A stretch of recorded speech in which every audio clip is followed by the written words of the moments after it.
I want to start with the first part of kind of getting this thing right from a financial standpoint. And it comes down to when you make the decision to build leverage into your business, right, through administrative people and through outside sales agents and potentially inside sales agents, through marketing and technology, right? All those are leverage points in your business. When you make that decision, you have to have some kind of model that you're following. So agent compensation, the models around this, it is the thing that I see wrong with all real estate teams.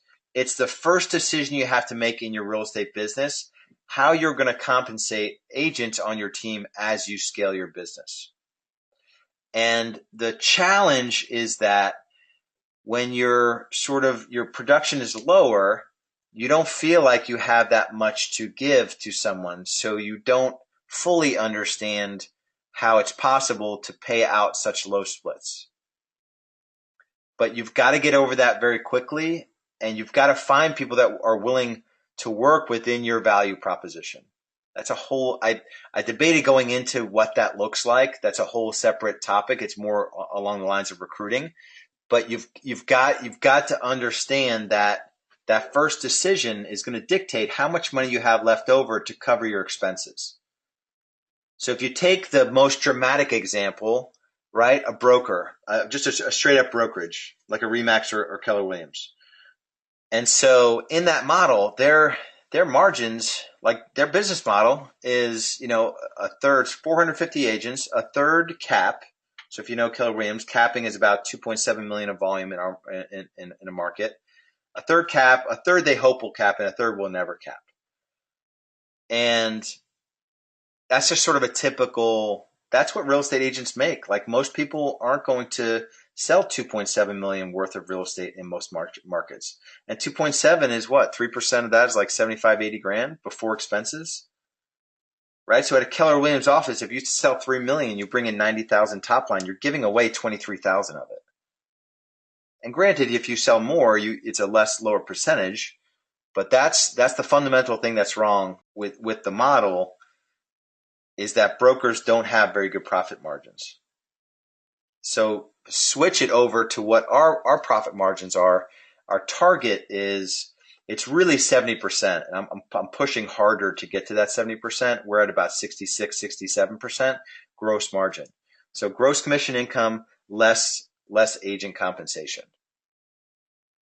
And you've got to make a commitment to review your financials every month. Mine are ready by the 10th of the month for the month prior, and I set time aside where I review my financials. If there's anything that looks a little weird, anything that just doesn't look right.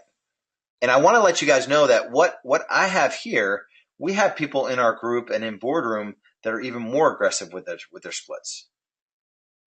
It's all about value proposition, right? So whatever you think a buyer agent is worth is what you should design your compensation around.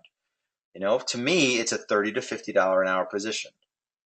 And as long as you have enough opportunity and you provide the structure, the accountability, and the framework for them to achieve that level, you're going to be able to fill people in that position, because there aren't many $60,000 to $100,000 positions in most markets where you can consistently and predictably get someone earning six figures. That's not a normal thing in most markets.